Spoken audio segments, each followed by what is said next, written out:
Hello, I'm Martin Willis, your host, and welcome to the show, Podcast UFO and weekly show. I have a lot of great fans from over the years, and I want to thank you all for watching the show. And I want to thank the people that support the show. And whether you're supporting me or not, I do thank you. And our blog this week there is no blog. Charles is in a play opening this week, so he wasn't able to put out a blog. So there's still plenty to read over at podcastufo.com, where we have new blogs generally every single week. And they turn into an audio blog, an audio podcast that comes out roughly once a week or so. We'll get those out. And Crossfire this week, UAP Crossfire, it has been canceled. I've been moving from one place to another, and there's a lot going on with everyone, so we can't run the show this week, but we'll be back next week. And soon we will have, I believe, hopefully Danny Sheehan on with also with Kevin Wright on the advocacy. I can't remember the name of his group, but it's UAP Transparency. It's basically the subtitle of it. They'll both be on Crossfire coming up soon. So keep in mind that's every Thursday night, generally speaking, except for this week. So our guest tonight, Jim Lough, he has done a lot of research into what it would be like to have a UFO briefing book, a guide for Congress or someone if they were looking into this topic in a serious way. And he had some UFO encounters when he was young. And I'm going to bring him in now. And welcome to the show, Jim. Thank you very much, Martin. And as the watcher of YouTube can see, you're in sunny weather out in California, which is a nice area to be. Not always. You didn't get caught up in the flood, you were saying. That's great. No. Yeah. I'm in an area in the mountains that normally gets the flooding, but the coast got it this time. Ah, all right. That's good.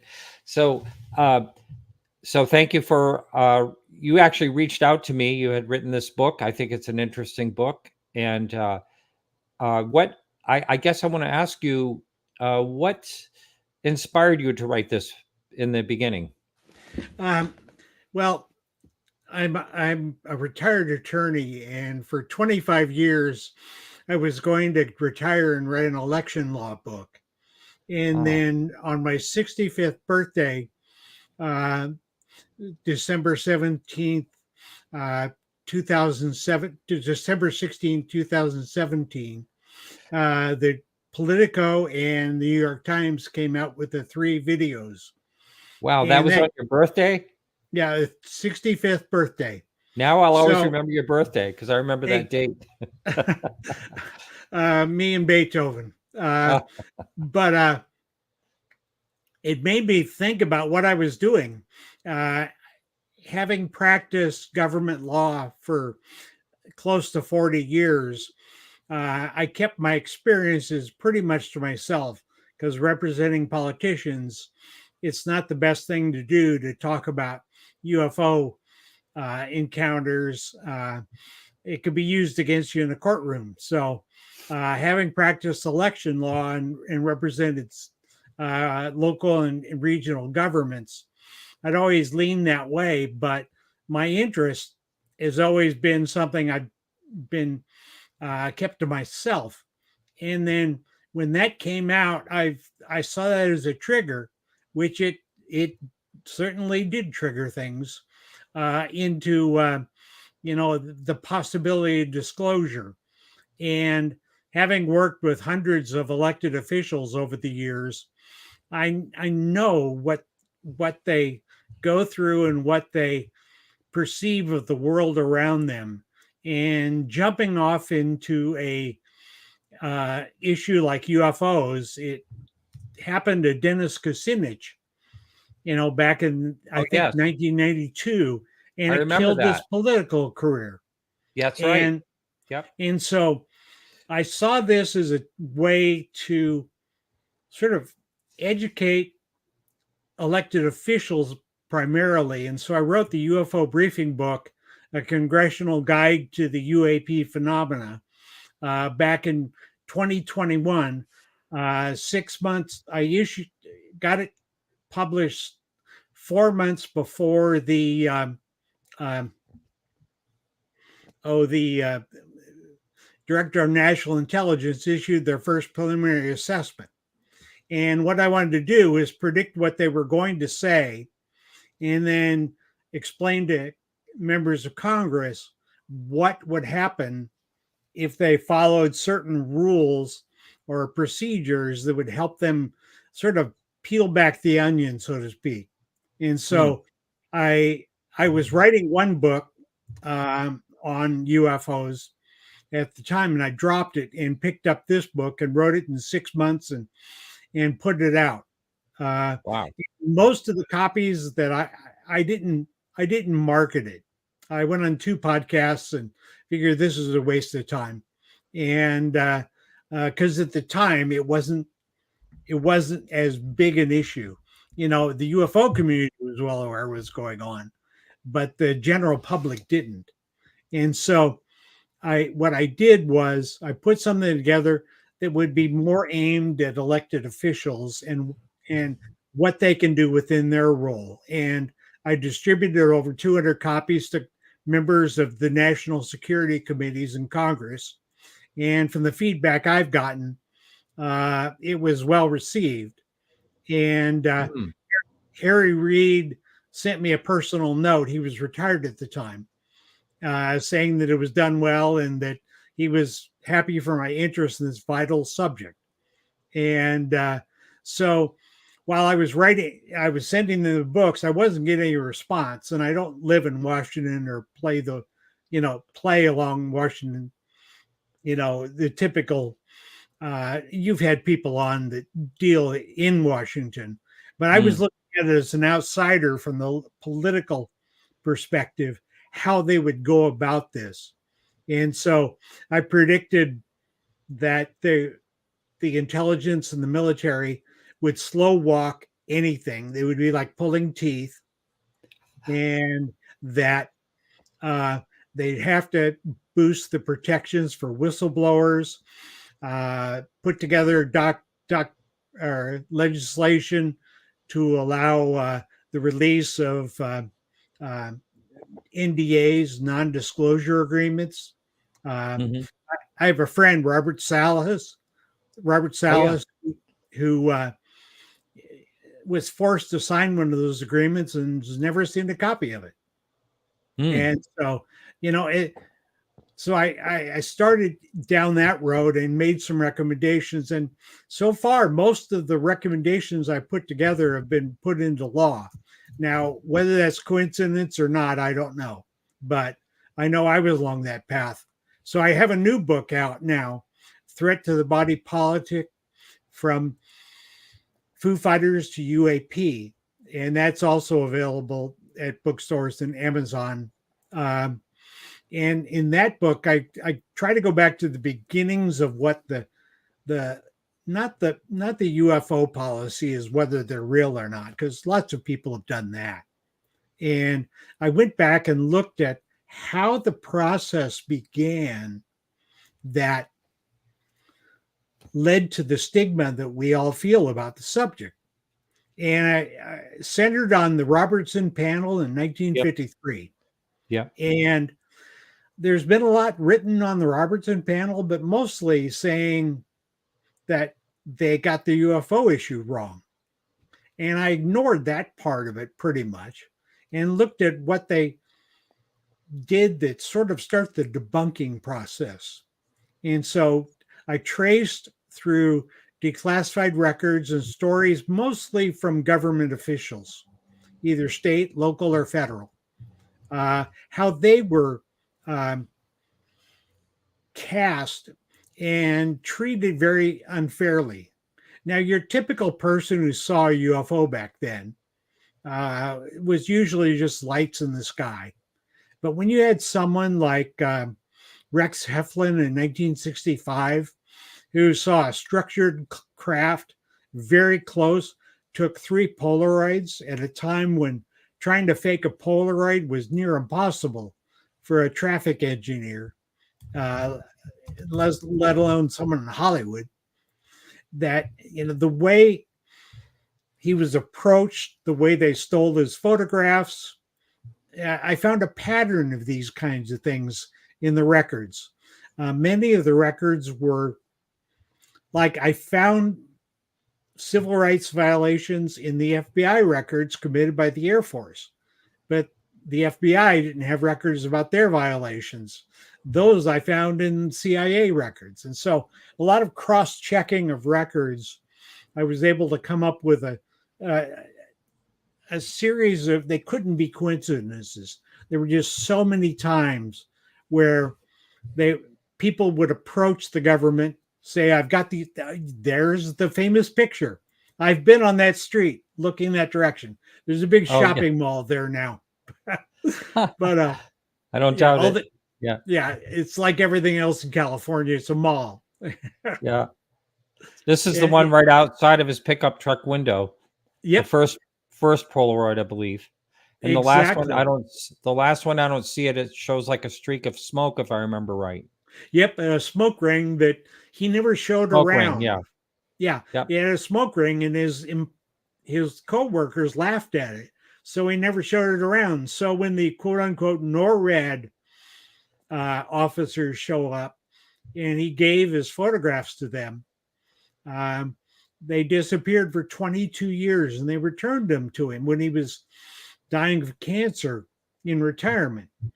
And so someone had to hold on to those photographs for 27 years almost, actually. And so I found a pattern of these kinds of things where your typical person who took a picture of a UFO that showed a structured craft, not lights in the sky, but the type of pictures that would not be considered swamp gas, there wouldn't be an explanation for that. They would take these pictures, and most of them, they had no interest in the UFO subject before they took the pictures. Each one of them approached the government to say, I've got these, do you want them? And I want them back. And they take them and steal them, never give them back. And in Rex Heflin's case, they claimed he was a hoaxer. How many hoaxers turn over their originals to the government? Yeah, that's right. This is the smoke. This is the smoke ring. So, yes, and they're in this.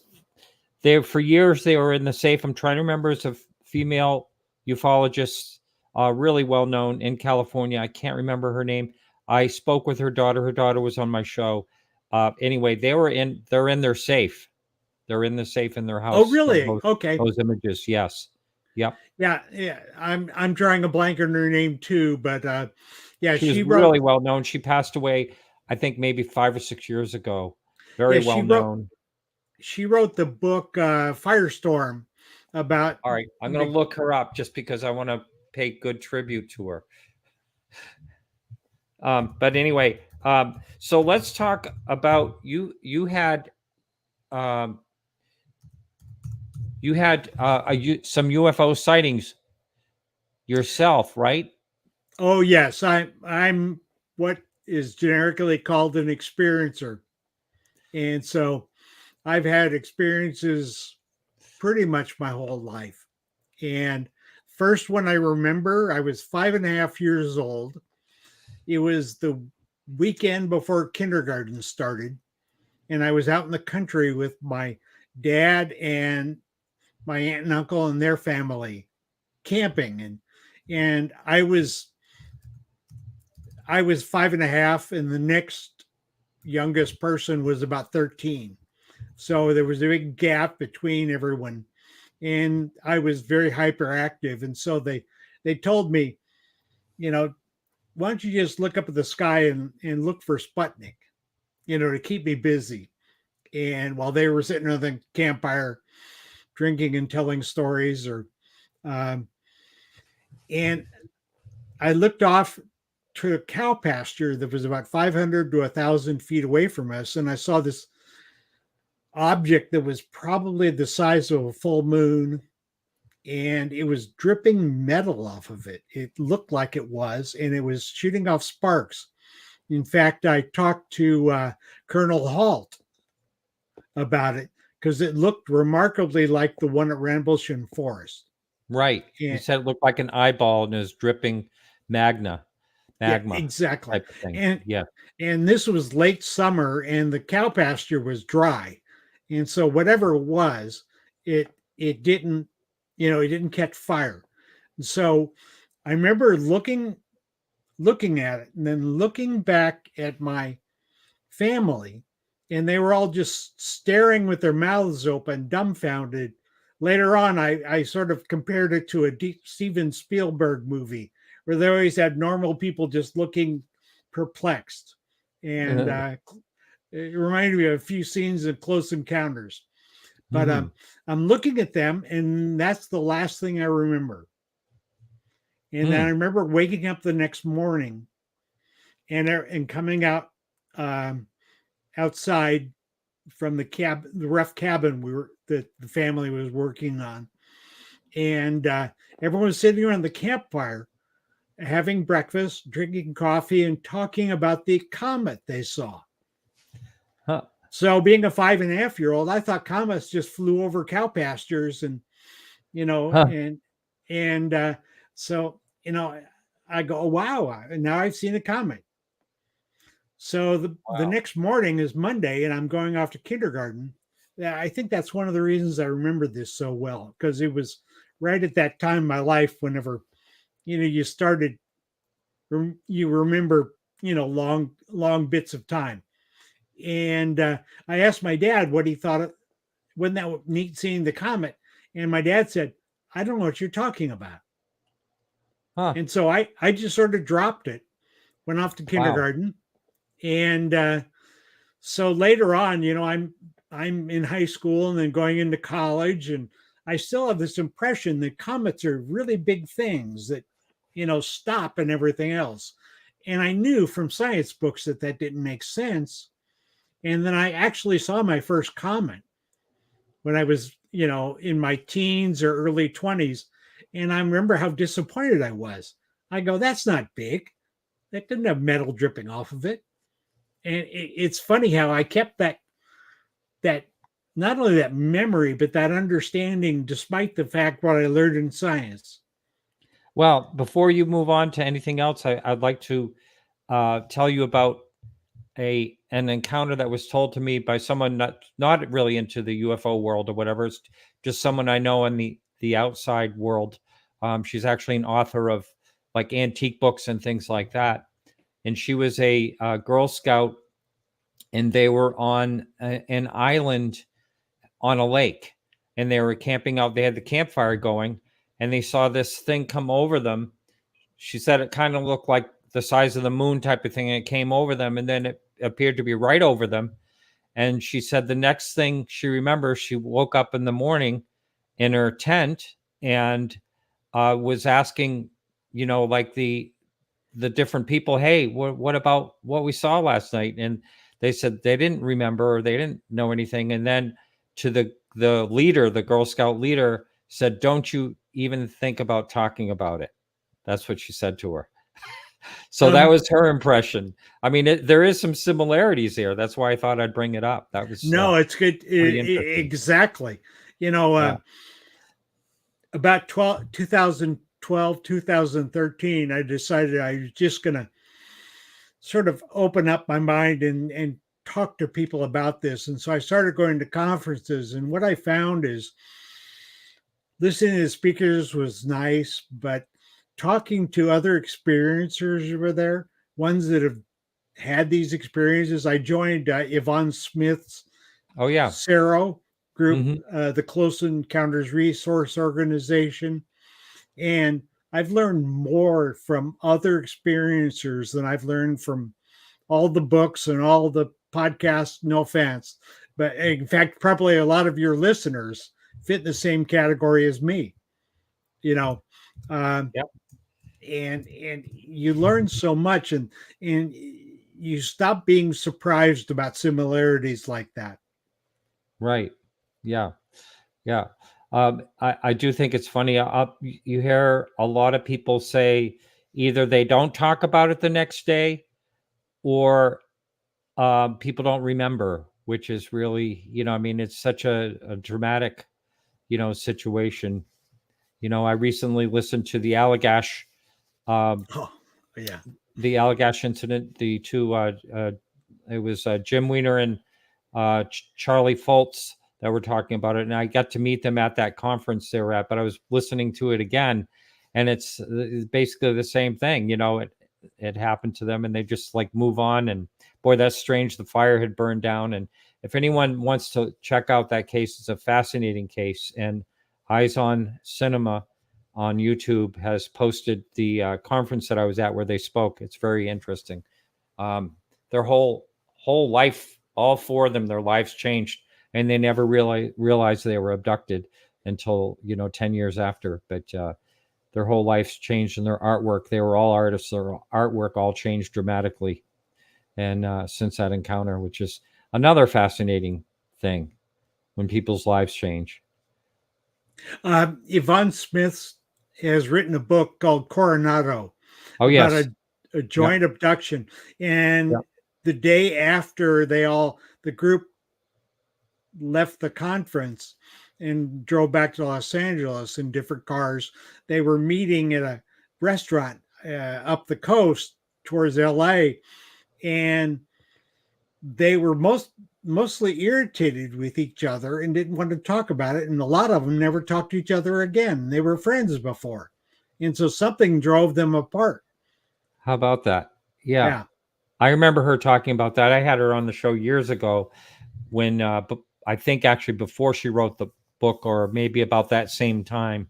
But I know the hotel. I used to go there when I lived in the San Diego area years ago. Beautiful, beautiful place. That was a strange encounter. That's another one to look up. This is a question we have Dr. Richards in about every show. Thank you for the questions. Do you have any theories about what the visitors are up to? I think my thinking is they're not here to take us over, because let's assume, and I don't believe this is the case, but let's assume they got here in World War II when the Foo Fighters started showing up. If you're going to attack somebody, you don't wait 80 years till they get better able to defend themselves. And so I don't think they're out to overtly do that, but I think it's a mixed bag. My guess is a mixed bag of different entities from different locations, perhaps not all from this dimension. And I think that some of them mean well, and others are probably just in my book, Threat to the Body Politic, in the last chapter, I talk about there are probably four different excuse me. There are probably four different categories. Because that book I wrote to inform Congress, and they don't have the knowledge of your listener base. They're learning this from scratch. Right. And so the first possibility is hostility. And I don't, for the reason I said, I don't think they're hostile in that regard. The next is transactional, that they're here for resources. Just like, Chevron goes to Nigeria, to drill for oil. They're doing that kind of thing. That's one possibility. Some of them could just be here for purely transactional purposes. And possibly the abduction program is that. And the hybridization program. Then it could be uncaring, a third category, that they're just here to observe because we've got nuclear weapons and we're trying to launch into space. And so, wouldn't you want to keep an eye on the local civilization like that? And then the third is that they're positive, and a fourth is that they're positive. And if they were, are they really going to just show up and say, "Hey, we're here. Hi"? No, they're not. There are probably protocols in place to keep societies like ours from not going through the right steps. And, just you don't hand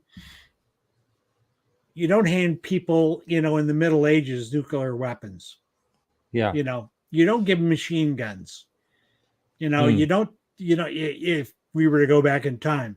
So they would, I'm not just taking this from Star Trek. I really think there has to be some sort of ground rules that civilizations have when they approach a society like ours, because you want them to develop naturally, where they're not just going to be given something ahead of time and jump into space and start trying to take over other planets. And once you achieve that nuclear stage, notice that all, the biggest portion of our understanding of UFOs comes from the 1940s on.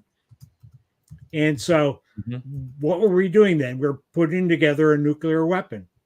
And so even if they're supportive of us, I would think that they would sit back and wait. And that's what they've been doing. Yeah. There hasn't been a lot of interference. That is a question a lot of people ask, like, why don't they show themselves on the White House lawn, blah, blah, blah. You hear that all the time, things like that. And, I think there's definitely fears involved here. Like, what do they want? Why are they even here to begin with? That type of thing, whatever they are. And I think you're right too. I don't think it's just one type of situation, one type of entity, whatever that is showing up here. I think it could be a lot of different things. And, there's always the argument from skeptics that they could never get here. It's too far to travel and all that. But obviously, whatever is getting here has figured out how to get here wherever they're from. There's just too many things that have been witnessed to say otherwise, at this point. So how do you think the government's been handling the situation? That's a schizophrenic answer. I'm expectedly disappointed in the defense and intelligence community. But I'm very happy with how Congress has handled this. Until this last year, you haven't had a lot of pushback. And the recent pushback, I don't want to go down that rabbit hole, but when was the last time you ever heard Congress passing laws 3 years in a row on the same subject? They usually get it done in 1 year. And if it, and I've worked on legislation for years. What you do is you put together a package to address whatever the issue is. It takes compromises. You finally put it together. Everyone's happy. You pass it. You cut the ribbon. You have your, congratulations. Then you move on to the next topic. Here, occasionally you'll bring back like curative legislation, it's called, where you made a mistake. But both in the Trump administration and the Biden administration, you did not have overt pushback of the Congress on these issues. The pushback came from below.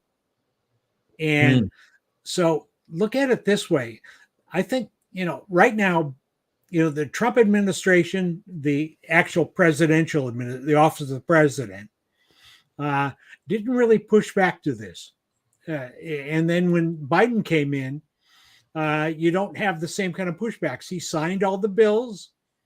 In the first bill, he issued a signing statement that said that the National Defense Authorization Act of 2022, adopted in 2021, they always do it a year ahead of the fiscal year. That particular signing statement pointed to the Defense Act, which is a massive bill, and said, we're going to comply with requests for information from Congress as long as it doesn't reveal battle plans or the names of confidential sources or that kind of thing. But he never applied it to UFOs. In fact, none of the examples they listed, they were all about the Afghanistan war and the Iraq war, and also Central Command and their battle plans for some reason, but nothing about UFOs. And so you've got Joe Biden, who's a Senate guy. I mean, that's his foundation, is the Senate, and you've got pretty much the leading group on this has been the Select Committee on Intelligence in the Senate. And they've been passing out this legislation on 17-0 votes. I mean, they can't agree that the sun is coming up tomorrow. Yeah, I know. A unanimous vote, and so we're talking about a unique window here where, as long as it stays bipartisan, we could make tremendous progress. I mean, they've made more progress in the last 5 years than they've made in the last 80. And so, you've got a core of people. And the interesting thing is, if it was just the national security people, you're going to have senators or congressmen, they're going to vote no on the bill or try to take out the UFO stuff because they think it's crazy. Nobody did that until this recent thing here. You don't have that. So when you're talking about especially the defense and intelligence committees, they're bipartisan. They have people from both parties, and so if you're a rank and file congressman and you're trying to figure out what about this UFO bill in the National Defense Authorization Act. And so they're going to ask one of their colleagues that's, from their party that agrees with them, if you're a Republican, you're going to ask Mike Gallagher, why do you have this crazy stuff in here? He'd say, leave it alone. I know what I'm talking about. Yeah. They know so much more than they're telling us right now, because they're still trying to figure it out. They can't tell us at every stage, but there comes a point they're going to have to tell us. Yeah. And probably what my suggestion is that they do internal briefings on each step. Yes, they're real. Yes, they're from someplace else. No, they're not from Russia. No, they're not from China. They're from someplace else. And then next step, do another set of briefings. Yeah, but they've been doing that since 1947, though, with the Twining memo and, Oh, I agree. This is not fictitious. This is real. It's not visionary. It keeps, and again in 50, right after the 52 UFO flap, they came out again and basically saying it's real, but they got to, I guess they have to reinforce that. So I'm sorry, continue on. I just wanted to make that point. That's an excellent point. In 1955, Senator Richard Russell, who the Russell Office Building is named after, was on a train going from Russia to Czechoslovakia on a mission, for the Senate, an investigation tour. And a classic Billy Meyer UFO flew by the plane, and a Russian official came in and shut all the curtains. So there were press in the train car. And so later it got out what happened. And so a lot of people were asked questions. And so a reporter asked Senator Russell about it. And he said, I've been advised by the,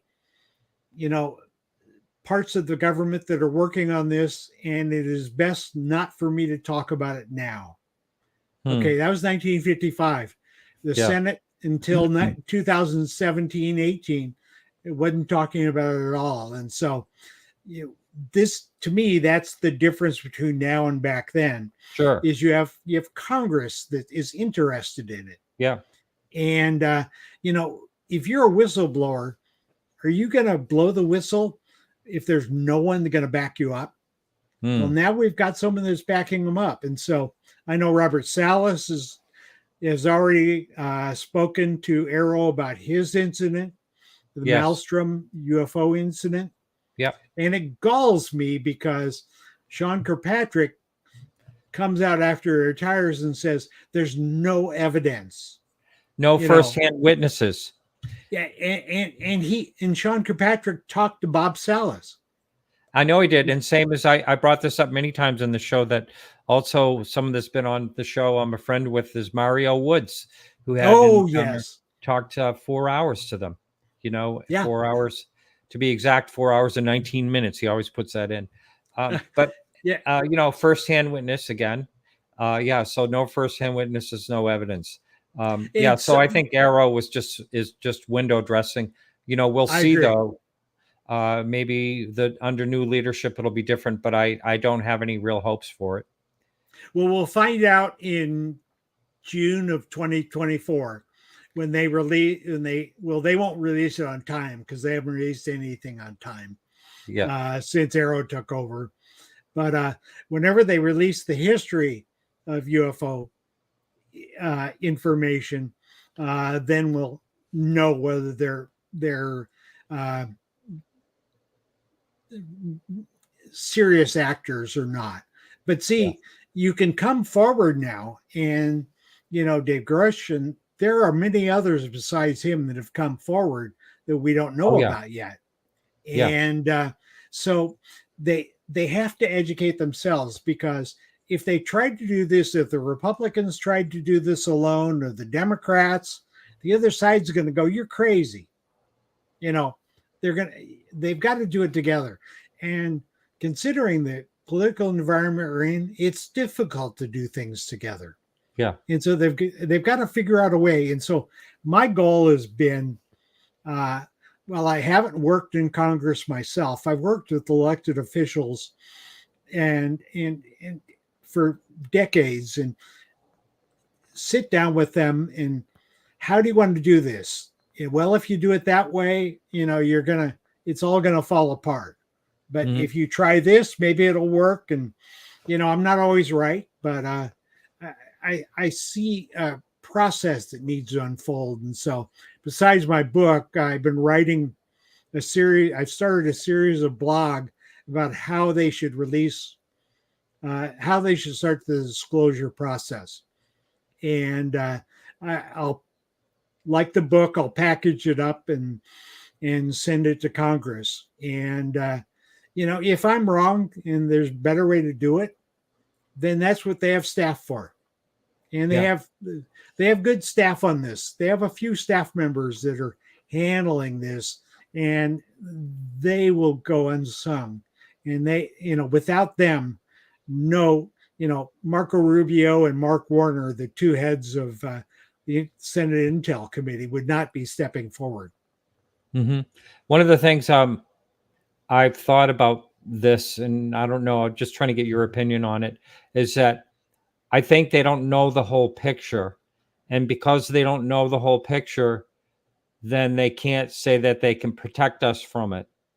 Right. Whatever it is. And so that's why I think disclosure is going to be very difficult for our government to actually come out and say, look, we are being visited and we don't know exactly what it is. So I don't know.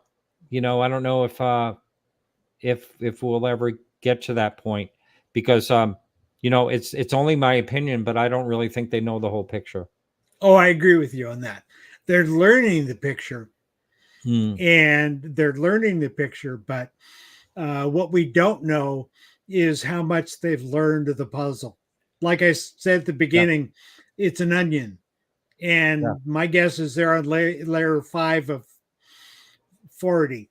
And I'm hoping we can keep this going till they get to layer 40 so they can do it all. But I agree with you. They're, if if they don't know, if they're worried about hostility, they're not going to bring it out. Yeah, that's right. Especially. Yep. This just put up a couple of questions here. Has the Disclosure Act been watered down? Yes. Yeah, quite a bit actually. Yeah, Quite a bit. unfortunately. Yeah. Yeah. Tim Burchett's done an awful lot for UFO disclosure, but when you compared his bill in the House to the Mike Rounds, Chuck Schumer bill in the Senate, I mean, it's a qualitative difference. And so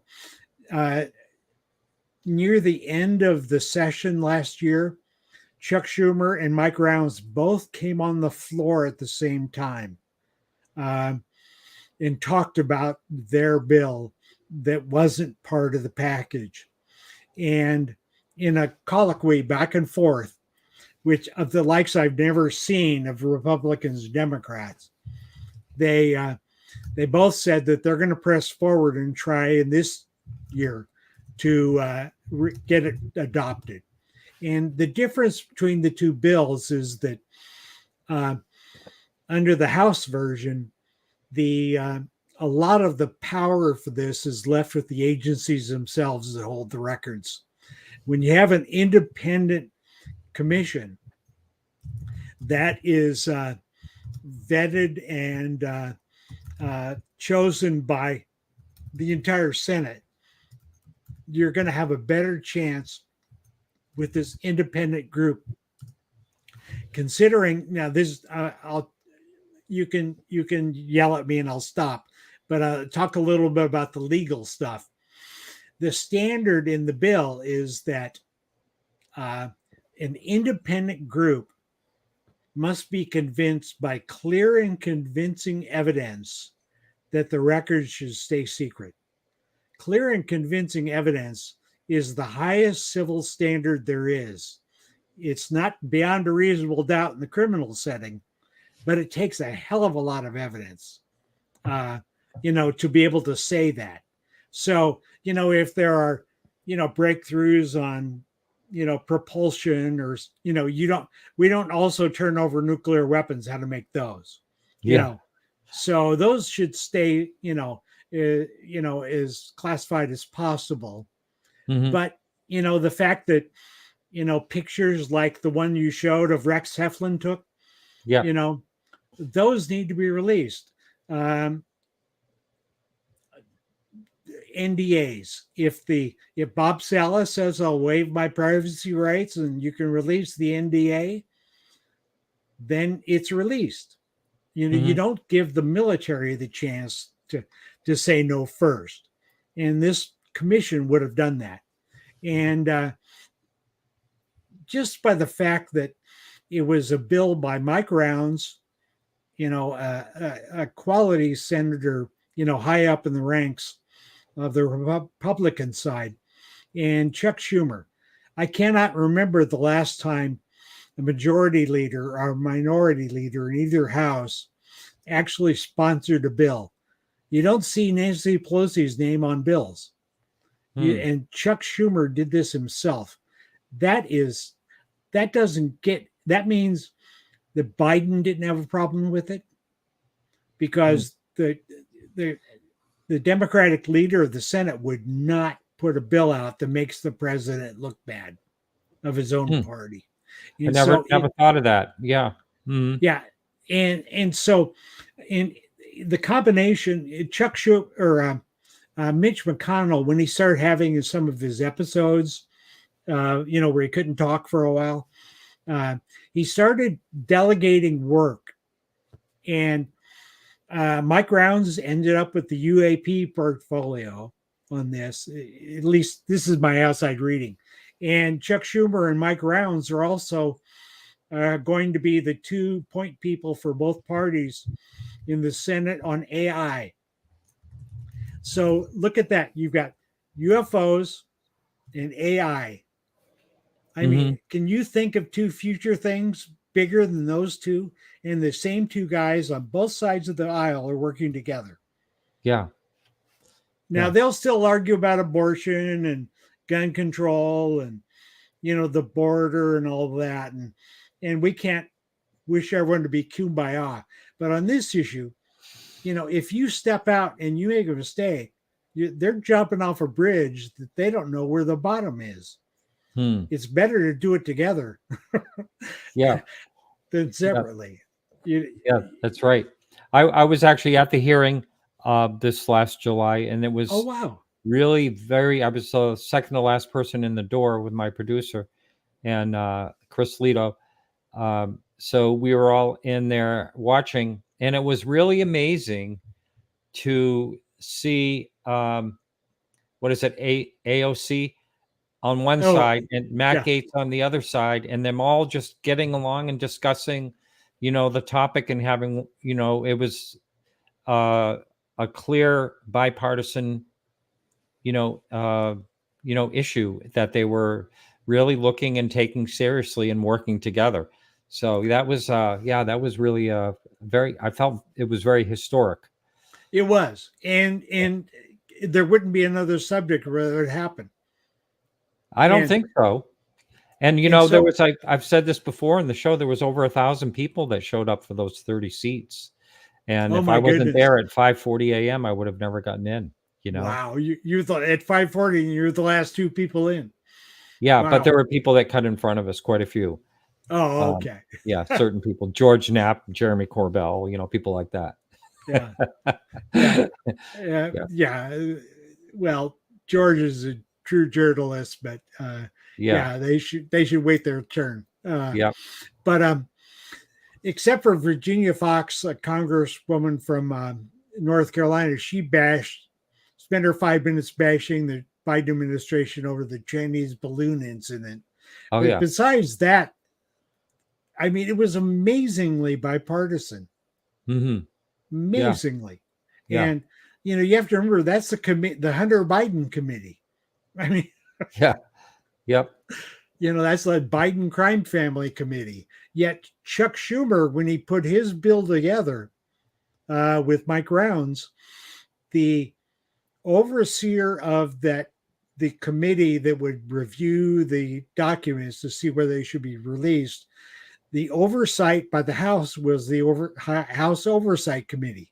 So the most contentious committee on the other side was written into the bill in UFOs having oversight authority, because Matt Gaetz complained that they didn't have access to secrets, at that hearing.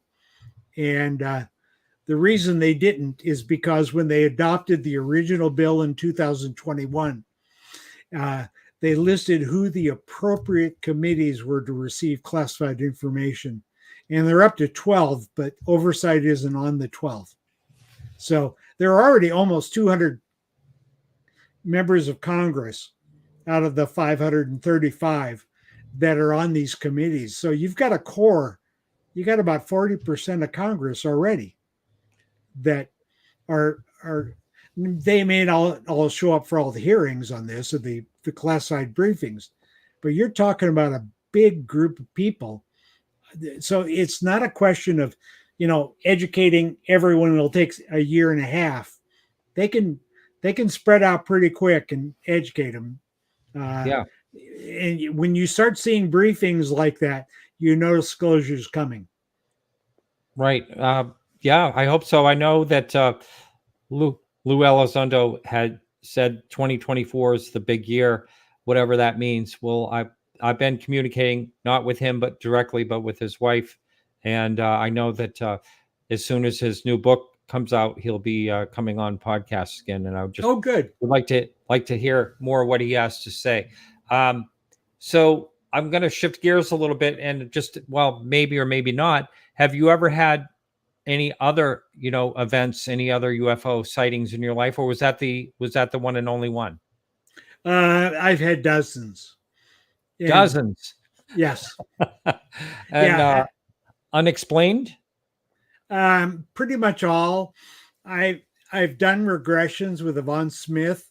Yeah. And have only pulled out limited information, very little. she teases me that I'm a lawyer and I don't follow direction very well. And so that's probably, my block has more to do, I think, with them than us. But I've had my actual sightings. I've had a few, but frankly, some of the other paranormal behavior, stands out to me more. Like in the last 15 years, actually, about 12 or 13 years, I'd say, I've, as I started getting into this more, I've had a couple of instances of missing time where things, I've ended up in my hotel room in various times, twice for two significant times, where something has appeared in the room that sort of started between, I'm laying in bed and it's between me and the area where the TV is, not from the TV, but where like a bubble sort of would form. And then I'd see visions. And I had one when I was at the International UFO Conference in Arizona, where all of a sudden I wake up at about 3:00 and this greenish light is starting to form, like thousands of tiny lights that merge into one and form sort of an oblong three-dimensional area.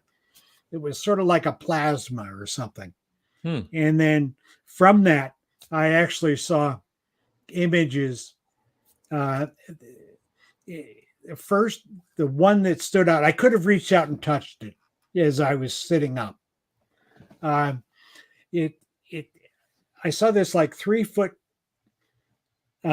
silver metallic domino sort of looking thing. And on the top, in bas relief, it had a classic UFO with a line going down like a beam or something.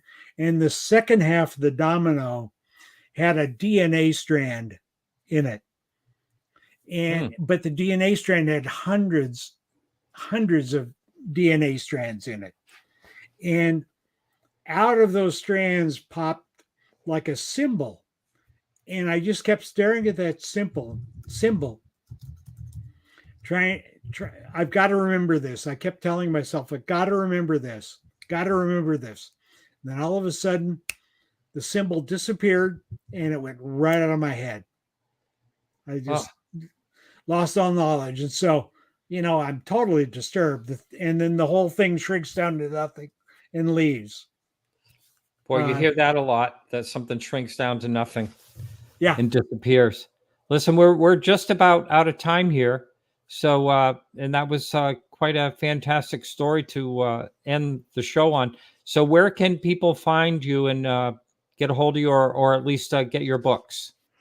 Well, my books are available on Amazon for sure and starting to be available other places. Had a few problems in production.